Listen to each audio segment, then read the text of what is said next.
ઘણી મહેનત કરવા છતાં મિત્રો હાંઠીઓ બધી ભેગી ના થઈ, થોડીક રહી ગઈ.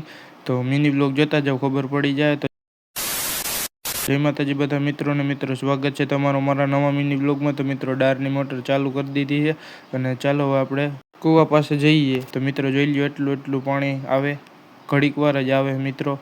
તો હવે આપણે ચા કરવો છે તો ચૂલામાં બળતણ નાખી દઈએ ને બળતણ નાખી દીધા છે અને ભેંસને પણ નીણ નાખી દીધી ને મિત્રો હવે આપણે ચા બનાવી અને પી લઈ. તો મિત્રો ચા પી લીધો હોય ને હવે ગાડી રાખી દીધી સાંઈ, અને પપ્પાને દાદા જોવું હાંઠી ભેગી કરવા વહી ગયા ને આપણે પણ જઈએ.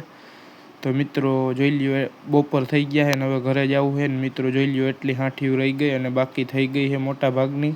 અને મિત્રો તડકો પણ એવો છે. પછી મિત્રો વાસળીને એને આપણે જાહેરવારામાં બાંધ્યા હતા, તો ત્યાંથી છાંયે બાંધવા જવા હતા તો છોડી લીધા. અને મિત્રો આપણે પપ્પાએ એને કાલ બપોર પછી જાહેર પણ પાઈ દીધી હતી, જોઈ લ્યો. અને અવડે જાહેર થઈ ગઈ છે અને હવે મિત્રો જવું છે ઘરે. તો મળીએ ઘરે. તો મિત્રો ઘરે આવી ગયો ને આજના મિની વ્લોગમાં એટલું જ. તો ગમે તો લાઈક કરજો ને શેર કરજો.